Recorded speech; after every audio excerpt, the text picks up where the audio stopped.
name is Jessica Waite, and this is my SLP 212 Week 6 Expressive Language Disorder Therapy Project. The target age group for this project is middle school age, and the focus or goal of this session is the concept of antonyms or opposites.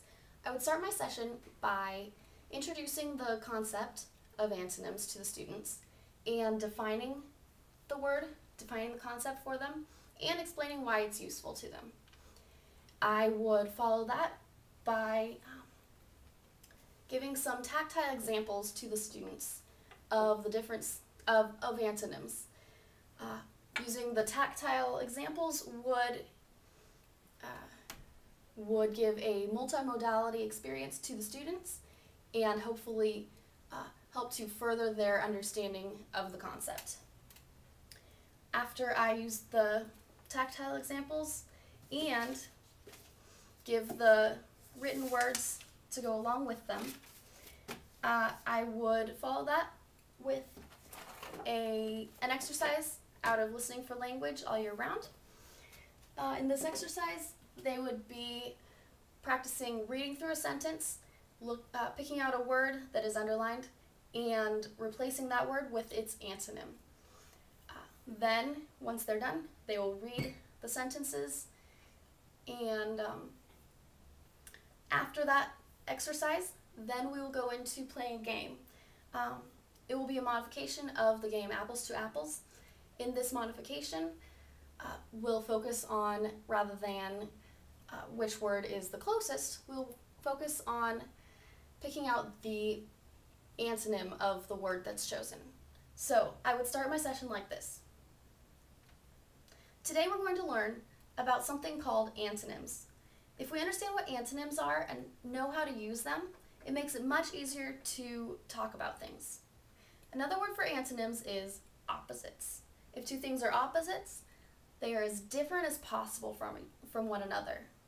I have some examples here to help you understand what I mean. Okay. Now, I want you all to feel these two rags. Feel them both? Okay. Good. Do they feel different? They do? Anna, how are they different? Good. This one is wet. Very good. And the other? That's okay. No problem. Eric, do you know? Do you know how this is different from this one?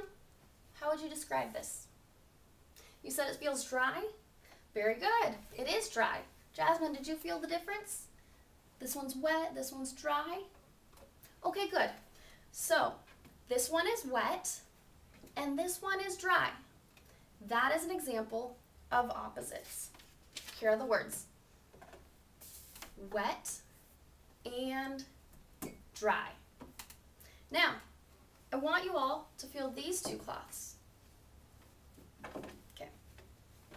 Anna, Eric, Jasmine. Okay.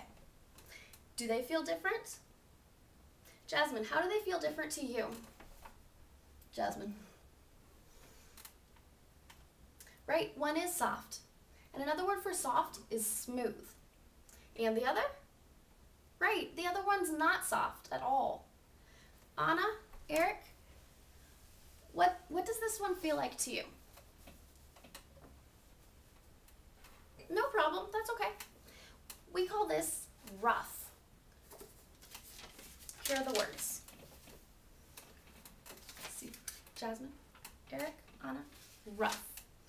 Rough and smooth. That is another example of opposites. Rough and smooth.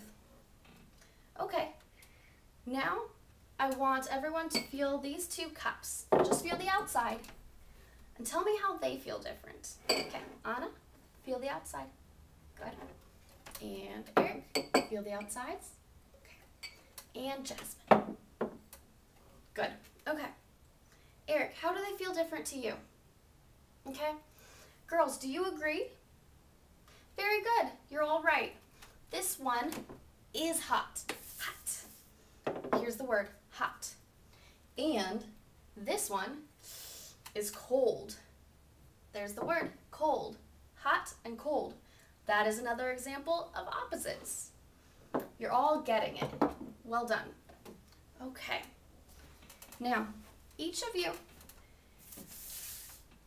has in front of you a worksheet.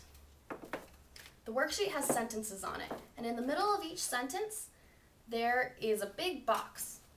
I'm going to read the sentences to you, and after I read all the sentences, then you're each going to cross out the underlined word in each sentence and write the opposite of that word in the box next to it.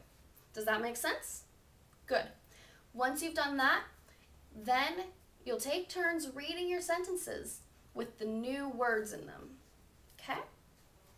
At this point, I could modify this for time constraints by having each student just read 1 or 2 sentences rather than the entire paragraph.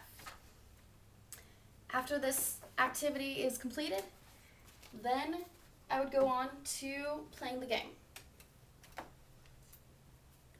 Okay, great job everyone.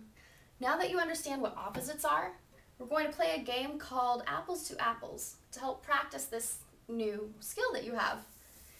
We have 2 piles of cards in the middle of the table. From this pile, I'm going to pick up a card and set it down. Each card has a word on it. This word is dangerous. Does everyone know what dangerous means? Good, not safe. Okay, now from this pile, I'm going to give each of you 5 cards to hold in your hands. For you, Anna, and Eric, for you, and for you, Jasmine.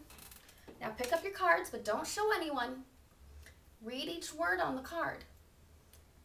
Now look at your words and decide which word is the best antonym or opposite of this word here, dangerous. Okay? They may not be exact, but pick the one that you think is the best antonym. Then set that aside until everyone's ready. When everyone's ready, one at a time, you're going to read me your word that you chose and tell me why you think it's the best antonym for dangerous. After I've heard all of the words and all of your explanations, then I will choose what the antonym I think is best out of all of yours. Whoever's I choose, you're the winner. And we'll go around and each person will get to take a turn being the judge.